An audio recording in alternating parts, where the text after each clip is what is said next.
نستغفره ونؤمن به ونتوكل عليه ونعوذ بالله من شرور أنفسنا ومن سيئات أعمالنا من يهده الله فلا مضل له ومن يضلله فلا هادي له ونشهد أن لا إله إلا الله وحده لا شريك له ونشهد أن سيدنا وحبيبنا ومولانا محمدا عبده ورسوله صلى الله تعالى عليه وعلى آله وصحبه وأزواجه وذريته وبارك وسلم تسليما كثيرا كثيرا أما بعد فأعوذ بالله من الشيطان الرجيم بسم الله الرحمن الرحيم كل نفس ذائقة الموت وإنما توفون أجوركم يوم القيامة فمن زحزح عن النار وأدخل الجنة فقد فاز وما الحياة الدنيا إلا متاع الغرور وقال رسول الله صلى الله عليه وسلم الكيس من دان نفسه وعمل لما بعد الموت والعاجز من أتبع نفسه هواها وتمنى على الله صدق الله مولانا العظيم وصدق رسوله النبي الكريم ونحن على ذلك من الشاهدين والشاكرين والحمد لله رب العالمين. میرے بزرگوں، بھائیوں اور دوستوں، کچھ دنوں سے طبیعت بھی کچھ علیل تھی اور آج دل بھی بہت غمزدہ اور بوجھل اور اداس ہے کہ ہمارے نہایت محبوب ساتھی اور رفیق، جن کے ساتھ مجھے الحمدللہ 25 سال کی رفاقت کا شرف حاصل تھا، رضا الہی سے انتقال کر گئے. ان کے انتقال سے طبیعت پر بڑا اثر ہے اور بہت بوجھ ہے. بچپن سے ایک ساتھ رہا ان کے، اور وہ پچھلے 6 ماہ سے نہایت شدید علیل رہے اور آج ہماری آنکھوں کے سامنے ہم سے جدا ہو گئے. اللہ ان کی بے حساب مغفرت فرمائے، آخرت کی منزلوں کو آسان فرمائے، درجات بلند فرمائے، اور اللہ صغائر و کبائر کو معاف فرمائے، اور اللہ ہم سب کو اس زندگی کی قدر کرنے کی توفیق نصیب فرمائے اور مرنے سے پہلے آخرت کی تیاری کی توفیق نصیب فرمائے. قرآن کریم میں اللہ سبحانہ و تعالیٰ ارشاد فرماتے ہیں کہ ہر نفس اور ہر شخص موت کا ذائقہ چکھنے والا ہے. کل نفس ذائقۃ الموت.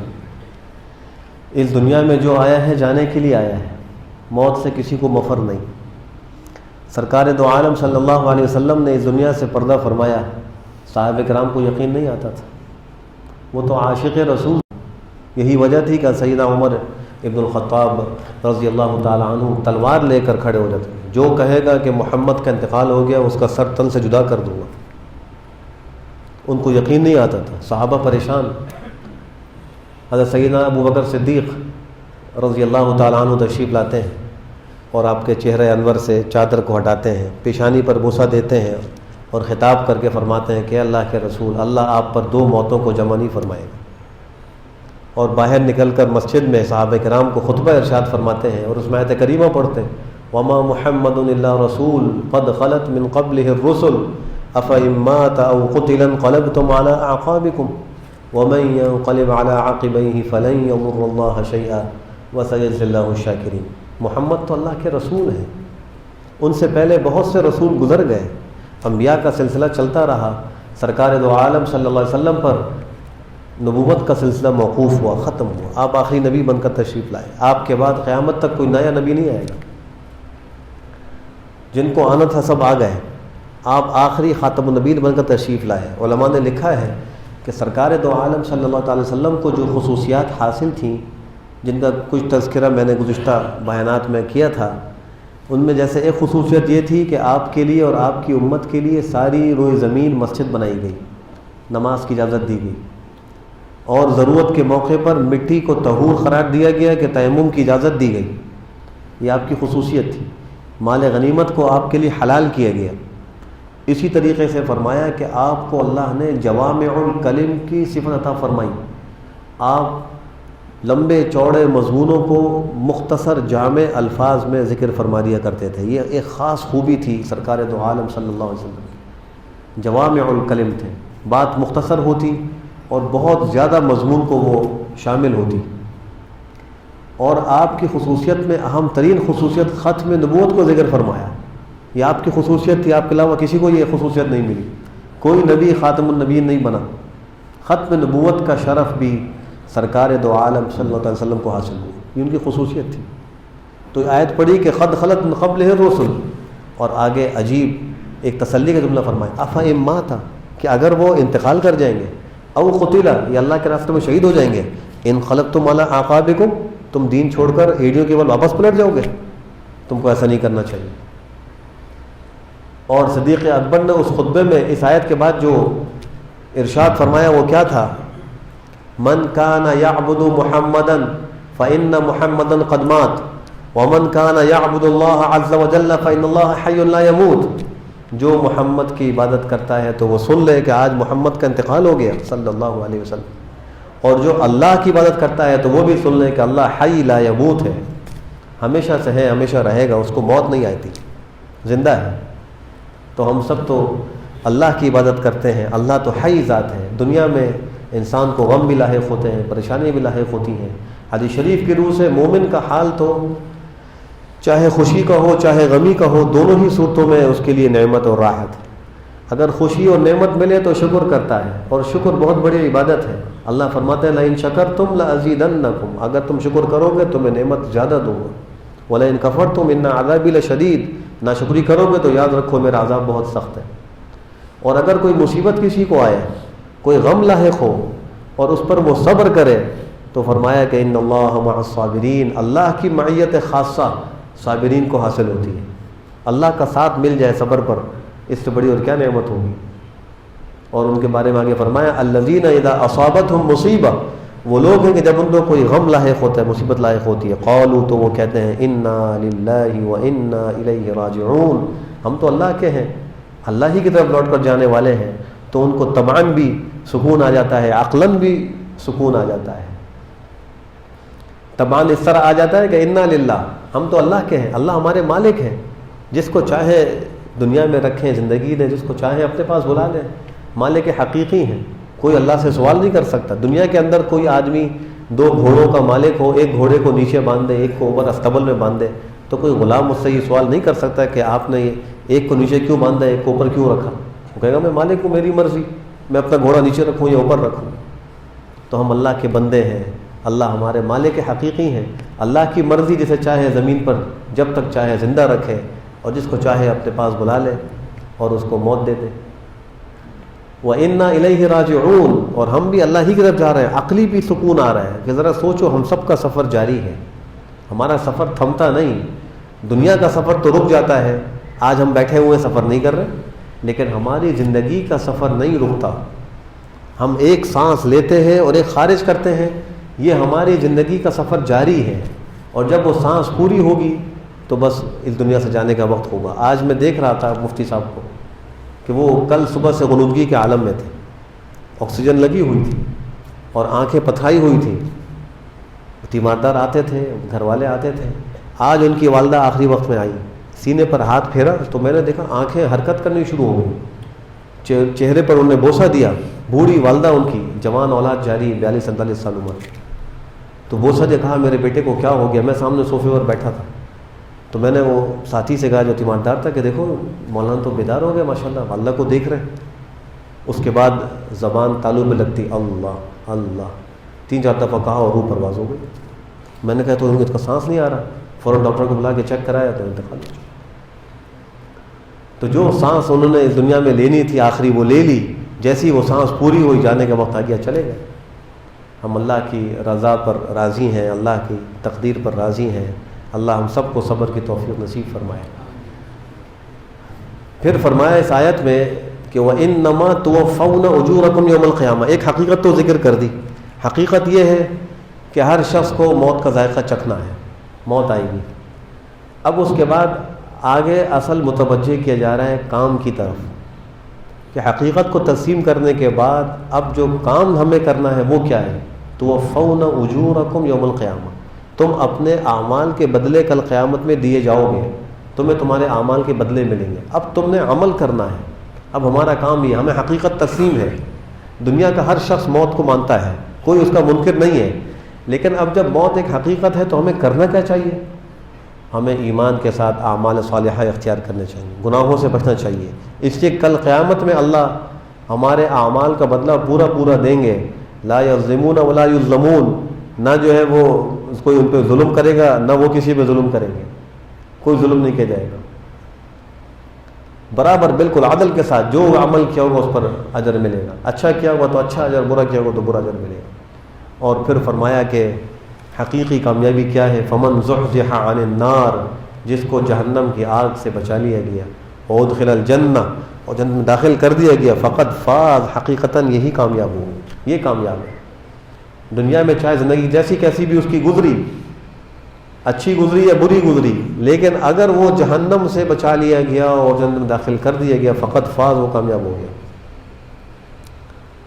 اور آگے ایک اور جو دھوکہ ہم سب کو لاحق ہے اس پر متوجہ فرمایا، وَمَا الْحَيَاةُ الدُّنْيَا إِلَّا مَتَاعُ الْغُرُورِ، دنیا کی زندگی تو دھوکے کی پونجی ہے، ہم اس کے پیچھے پڑھ کر اپنے آخرت کے سرمایہ کو ضائع کر رہے ہوتے ہیں، حالانکہ اس زندگی سے ہم فائدہ اٹھا کر اپنی آخرت کو تیار کر سکتے ہیں۔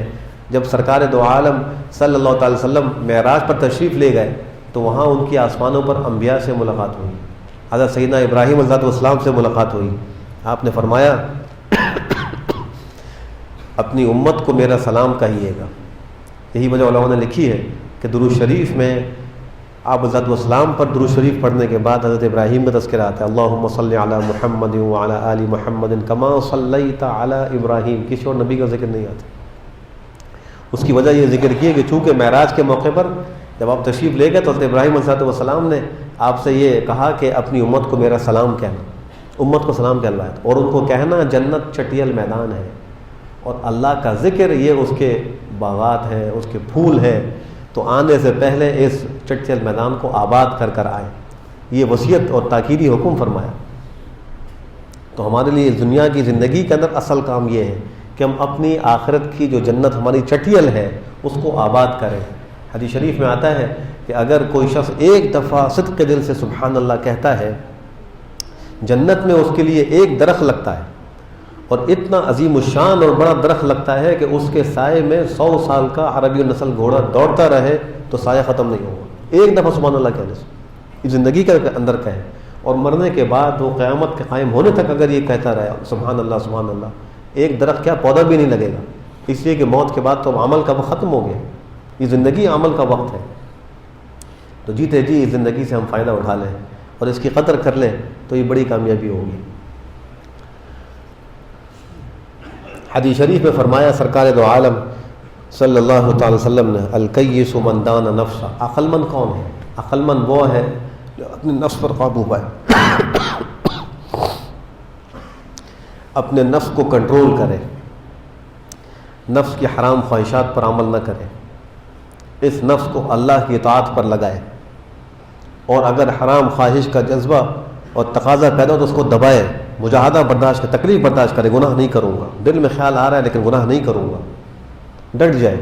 فرمایا یہ عقل مند ہے، الکیس من دان نفسہ وعمل لما بعد الموت۔ دوسری بات فرمائی کہ ما بعد الموت کے لیے عمل کرے، وہ عقل مند ہے۔ یہ نہیں فرمایا وعمل لما قبل الموت، موت سے پہلے کے لیے عمل کرے، یہ نہیں کہا، بلکہ کہا کہ اپنے ماں بعد موت کے لیے، موت کے بعد آنے والی زندگی کے لیے عمل کرے، وہ عقل مند ہے۔ والعاجز، بیوقوف کون ہے؟ فرمایا والعاجز من اتبع نفسہ ہواها، جو اپنے نفس کو اپنی خواہشات کے پیچھے چلائے، جو دل میں خواہش پیدا ہو رہی ہے، جو کھانے کی، پہننے کی، کرنے کی خواہش پیدا ہو رہی ہے، اس پر عمل کر رہا ہے، یہ نہیں دیکھ رہا کہ یہ حلال ہے یہ حرام، شریعت کا کیا حکم ہے۔ وتمنا علی اللہ، اور پھر اللہ پر امیدیں لگائے بیٹھا ہے کہ اللہ بڑے غفور الرحیم ہے، معاف فرما دیں گے. تو اللہ کی رحمت کے آسرے پر بھی رہے اور حرام خواہشات پر بھی عمل کرے، یہ سب سے بڑا بیوقوف ہے. اللہ کی رحمت سے امید کن کو ہوتی ہے؟ اللہ نے قرآن کریم میں خود ذکر فرمایا، ان الذین آمنوا وعملوا الصالحات اولئک یرجون رحمت اللہ. جو لوگ ایمان لائے اور انہوں نے نیک عمل کیے، یہ وہ لوگ ہیں جو اللہ کی رحمت کے امیدوار ہیں. اگر ایمان نہ ہو خدا نہ خواستہ، یا ایمان ہے اور عمل صالح نہ ہو خدا نہ خواستہ، اور پھر اللہ کی رحمت کی امید ہو، تو یہ خیال است و محال است و جنون، دل کے بہلانے کو خیال تو اچھا ہے لیکن اللہ کے ہاں اس کا کوئی اعتبار نہیں ہے، اس سے اس کو کوئی خاص فائدہ نہیں ہوگا. ہاں ایمان کے ساتھ عمل صالح کرے، پھر اللہ کی رحمت سے امید رکھے، تو اللہ فرماتے ہیں انا عند ظن عبدی بی، میں اپنے بندے کے گمان کی موافق معاملہ کرتا ہوں، جیسا گمان رکھے گا ویسا معاملہ کروں گا. لیکن پہلے اپنے عمل کو بھی تو ٹھیک کرے. اب میں 4 چیزیں نجات کے لیے جو ضروری ہیں ان کو ذکر کر کے اپنی بات کو ختم کرتا ہوں. نجات پانے کے لیے 4 چیزوں پر عمل کرنا ضروری ہے. فقی ابو اللہ سمرقندی رحمہ اللہ ایک بہت مشہور اللہ والے بزرگ گزرے ہیں. انہوں نے اپنی کتاب تنبیہ الغافلین میں ایک اللہ والے کا ایک مقولہ ذکر کیا جس میں نجات کے 4 راستے ذکر ہیں. فرمایا الناس كلهم هلكا الا العالمون والعالمون كلهم هلكا الا العاملون والعاملون كلهم هلكا الا المخلصون والمخلصون على خطر عظیم. فرمایا سارے لوگ ہلاکت میں ہیں، سب برباد ہیں، کوئی کامیاب نہیں ہے مگر علم والے کامیاب ہیں. الا العالمون، جن کو علم ہے. علم 2 قسم کا ہے، ایک علم دنیا کا ہے، ایک علم آخرت کا ہے. دنیا کے علم سے دنیا روشن ہوتی ہے، آخرت کے علم سے آخرت روشن ہوتی ہے. آج دنیا کی جو ہم روشنی دیکھ رہے ہیں، یہ بجلی اور یہ روشنیاں اور یہ ایجادات اور یہ ساز و سامان، یہ سب چیزیں دنیاوی علم کی بدولت ہیں. دنیا ہماری روشن ہو رہی، کوئی حرج کی بات نہیں، انسان دنیاوی علم بھی حاصل کرے اور اس سے اپنی زندگی پہ اچھی گزارے، لیکن شریعت کی حدود ہیں ہر جگہ میں، ان کا خیال رکھنا چاہیے. دوسرا علم ہے آخرت کا. اصل علم وہ آخرت کا علم، وہ دین کا علم ہے جس سے انسان کی آخرت بنتی ہے. آج مسلمان جب دنیا کے علم کے پیچھے پڑتا ہے تو آخرت کے علم کو پس پش ڈال دیتا ہے، اس کے بارے میں اس کو خبر نہیں ہوتی. اب کسی کا انتقال ہو رہا ہو، کیا کرنا چاہیے پتہ نہیں ہوتا. مفتی صاحب کے ہم قریب تھے تو میں ساتھیوں کو کہتا تھا کہ دیکھو مفتی صاحب کے سامنے قریب دنیا کی بات نہ کرنا. ادب یہ ہے، مرنے والے قریب دنیا کی بات نہیں کرنی چاہیے تاکہ اس کا ذہن دنیا کی طرف متوجہ نہ ہو. اس کے پاس آخرت کی، اللہ کی رحمت کی اور قرآن کریم کی آیات یا احادیث، اس کا کوئی تذکرہ کرنا چاہیے یا ذکر کرنا چاہیے تاکہ اس کی توجہ اللہ کی طرف رہے. یہ آخری وقت بڑا مشکل کا وقت ہے، آسان وقت نہیں. ہم اس سے بے خبر بیٹھے ہیں، ہم سب پہ یہ وقت آنا ہے، یہ روح نکلنی ہے. روح آئی ہے تو یہ نکلے گی اور اس کا ایک وقت طے ہے، بچ کوئی نہیں سکتا. کل شیء ہالک الا وجہ، اللہ نے صاف اعلان فرمایا قرآن کریم، ہر چیز مرنے والی، ہلاک ہونے والی ہے. کوئی بھی ہلاکت سے نہیں بچے گی سوائے اللہ کی ذات کے. الا وجہ، اللہ کی ذات کو فنا نہیں، وہ باقی ذات ہے. باقی اللہ کے سوا جتنے ہیں سب فانی ہیں، سب نے فنا ہونا ہے. تو جب علم ہوگا تو پھر انسان کام کر سکے گا. مرنے والے کے قریب اس کے بچوں کو زیادہ نہ لایا جائے کہ دیکھو آپ کے بچے آئے ہیں، آپ کی بیٹی آئی ہے، آپ کی اہلیہ والدہ آئی ہیں. بار بار متوجہ کیا جاتا ہے. ہمارے یہ ہو رہا ہوتا ہے کہ آدمی بیمار ہوتا ہے تو لا کے دیکھو بھائی تمہارا بیٹا آیا ہے، تم سے کچھ بات کر رہا ہے. وہ بیچارہ کس کیفیت میں ہے، اس کو اس سے ہٹا کر اس طرف لگا رہا ہے، دنیا کی طرف لگا رہا ہے. تو میں نے ان ساتھیوں کو کہا تھا کہ دیکھو بچے ملنے کے لیے آئیں گے، آپ خود سے متوجہ نہ کرنا ان کو کہ آپ کی بچی آئی ہے، بس وہ خود دیکھیں گے، جو بات کرنی ہے خود کریں گے. وہ آ جائیں، ملیں، چلے جائیں، لیکن خود منہ سے نہیں کہنا کہ دیکھیں یہ آئے. اور ہم اس کا یعنی اثر یہ دیکھ رہے تھے کہ ہم ان کے قریب جب اللہ کا ذکر کرتے تھے تو وہ بھی ساتھ اللہ اللہ ذکر شروع کرتے تھے. کوئی تلاوت کرتا تو ساتھ تلاوت شروع کر دیتے. تو اگر دنیا کی باتیں کریں گے تو وہ دنیا ہی کی طرف متوجہ ہو جائیں گے، اور کون سا لمحہ آخری لمحہ ہے اس کی خبر کسی انسان کو نہیں ہو سکتی. اور اگر اس وقت دنیا کی باتیں کرتا ہوا چلا گیا تو خاتمہ خراب ہونے کا اندیشہ ہے. تو علم دین اتنا ضروری ہے. سقراط ایک بہت مشہور فلسفی گزرا ہے، اور وہ جنگلوں میں جاتا تھا اور وہاں سے جڑی بوٹیاں تلاش کر کے لاتا تھا، ان پہ تحقیق اور ریسرچ کرتا تھا کہ یہ بوٹی کس بیماری میں مفید ہے. اور کئی دن جنگلوں میں پھرتا رہتا، تھکا ہارا آتا شہر میں کچھ آرام کرتا, پھر چلا جاتا. ایک دفعہ وہ جنگل سے واپس آیا تو آ کر وہ ایک راستے کے کنارے پر فرش بنا ہوا تھا, وہاں لیٹ کر سو گیا. بستر بھی نہیں تھا, نیند آ گئی, تھکا ہوا تھا. اتنے میں بادشاہ کی سواری گزرنے لگی. جب بادشاہ کی سواری گزری تو آگے وہ ہٹو بچو کی آواز لگانے والے جیسے ہوتے تھے وہ تھے, لیکن یہ گہری نیند میں تھا. وہ گزر گئے. پیچھے بادشاہ آیا تو دیکھ کر بڑا غصہ ہوا. اس نے کہا کہ یہ تو بڑا بے ادب اور گستاخ ہے, میں بادشاہ ہوں, وہ گزر رہا ہوں اور یہ سو رہے ٹانگیں پھیلا کے. تو سواری سے نیچے اترا, سقراط کے پاس پہنچا اور جا کر اس کو لات ماری. ایک لات سے وہ کہاں اٹھتا, دوسری لات ماری. کئی لاتیں مارنے کے بعد وہ نیند سے بیدار ہوا, آنکھیں ملتا ہوا دیکھنے لگا. بادشاہ نے کہا جانتا نہیں مجھے, میں کون ہوں؟ تو اس نے کہا جاننے کی کوشش کر رہا ہوں. تو بادشاہ نے کہا یہ تو اور بد زبان بھی ہے, گستاخ تھا, ٹانگیں پھیلا کے سو رہا تھا, اور بد زبان بھی. پھر کہا کہ نہیں پہچانتا, اتنا لاؤ لشکر میرے ساتھ ہے, میں نے شاہی تاج پہنا, میں کون ہوں؟ تو اس نے آنکھیں ملتے ہوئے کہا پہچاننے کی کوشش کر رہا ہوں, دیکھنے میں تو جنگل کے جانور معلوم ہوتے ہو کہ جو ہے لات مار کر اٹھا رہے ہو, کسی کو اٹھانے کی تمیز بھی نہیں. بادشاہ کو اور غصہ آیا, بہرحال یہ بیدار ہو گیا. اس نے کہا کہ آپ کی عزت شاہی تاج سے ہے, یہ تاج آپ کے سر پر نہ ہو تو آپ کو کون بادشاہ سمجھے گا؟ آپ کی عزت اس لشکر اور فوج سے ہے, اگر یہ آپ کے پاس سے نکل جائے, کوئی دشمن اس پہ غالب آ جائے تو آپ کی بادشاہت کہاں چلی گئی؟ آپ کی بادشاہت جاگیر اور زمینوں سے اور عہدوں سے ہے, کل کو یہ ختم ہو جائیں گے تو آپ کی بادشاہت کہاں جائے گی؟ تو آپ کی عزت باہر کی چیزوں سے ہو رہی ہے, آپ کے اپنے اندر کیا کمال ہے مجھے یہ بتائیے. اگر ہمت ہے تو آئیں, یہ نہر ہے اس میں کود جاتے ہیں, کس کو تیرنا آتا ہے وہ دیکھتے ہیں. تو سقراط نے وہاں ایک فلسفہ سمجھایا. فلسفہ یہ ہے کہ ظاہری چیزوں سے ہم اپنی عزت سمجھ رہے ہیں, ہمیں اپنے اندر کمال پیدا کرنے کی ضرورت ہے. اگر ظاہری اسباب موجود ہوں عزت کے اور اندر کوئی کمال نہ ہو تو پھر وہ اسباب غائب ہوں گے, عزت چلی جائے گی. اندر کمال ہوگا تو باہر اسباب کوئی نہ ہو, جہاں جائے گا اسی کا نام ہوگا, ہر جگہ اسی کی عزت ہوگی کہ اندر کمال موجود ہے. تو علم یہ ایک اندر کا کمال ہے. اس کی مثال یوں سمجھے کہ ایک بہترین باغ ہو اور اس میں بہترین قسم کے پھول ہو, خوشبودار بہترین پھل ہو اور دل فریب منظر ہو, لیکن جو شخص اس باغ میں داخل ہو رہا ہے اس کو سونگنے کی قوت سے محرومی ہو, اس کی قوت شامہ کام نہ کرتی ہو, اس کی آنکھیں صحیح کام نہ کرتی ہوں, اور اس کو کوئی جا کر اس باغ میں کھڑا کر دے اور کہے دیکھو کتنا خوبصورت یہ پھول ہے, کتنا اچھا باغ ہے, وہ کہے گا مجھے تو کچھ نظر نہیں آ رہا, یہ دیکھو کتنی اچھی خوشبو آ رہی ہے, مجھے کوئی خوشبو نہیں آ رہی. تو باہر راحت کے اسباب موجود ہیں, دل فریب مناظر موجود ہیں, لیکن اندر وہ قوت نہیں ہے کہ جو ان سے فائدہ اٹھا سکے, تو پھر ان چیزوں کا انسان کو فائدہ کیا؟ تو یہ علم ایک ہونا چاہیے انسان کے اندر اگر نجات چاہتا ہے. پھر صرف علم کافی نہیں, اگر علم پر عمل نہ ہو تو یہ علم وبال بنے گا. علم ہو ساتھ عمل بھی ہو تو علم والے بھی مطمئن نہ ہو کہ ہمیں تو علم آ گیا, ہم تو بڑے عالم فاضل ہیں, ہم تو نجات پا جائیں گے. اس علم پر عمل کتنا ہے؟ کل قیامت میں پھر سوال ہونا ہے کہ تم کو ہم نے علم دیا, تم نے کتنا عمل کیا. جب تک ابن آدم سے 4 سوال نہیں ہوں گے, اس کے جواب نہیں آئیں گے, میدان حشر میں اس کے قدم نہیں ہلیں گے. لا تزال قدم بنی آدم, بنی آدم کے قدم نہیں ہلیں گے حتی یسأل عن 4, عن عمره فیما افنا, وعن شبابه فیما ابلا, وعن ماله من أين اكتسب وفيما أنفق, وعن علمه بما عمل أو كما قال. تم کو عمر دی تھی کہاں خرچ کی, یہ سوال ہوگا, اس کا جواب دینا ہوگا. تم کو جوانی دی, تم نے کہاں کمایا, جواب دینا ہوگا. تم کو ہم نے مال دیا, تم نے کہاں سے کمایا, کہاں خرچ کیا, اس کا جواب دو.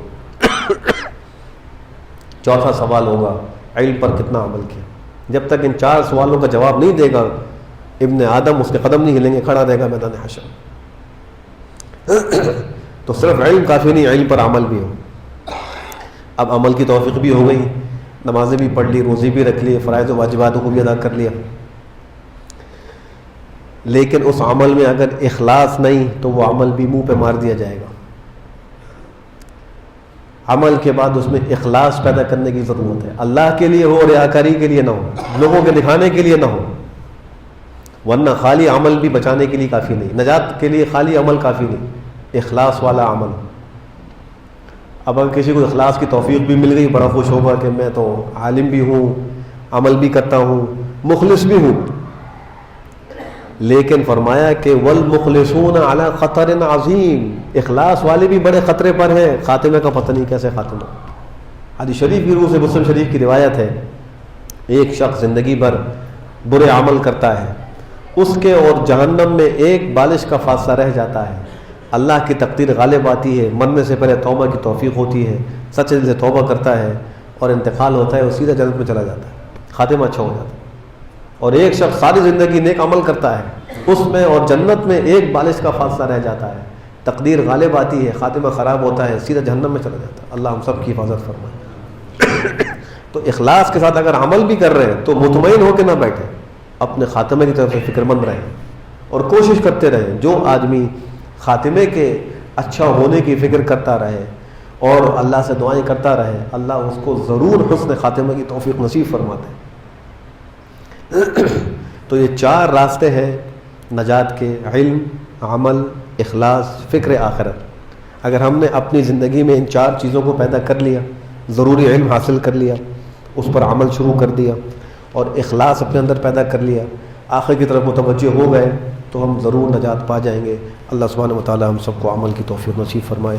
وآخر دعوانا الحمدللہ۔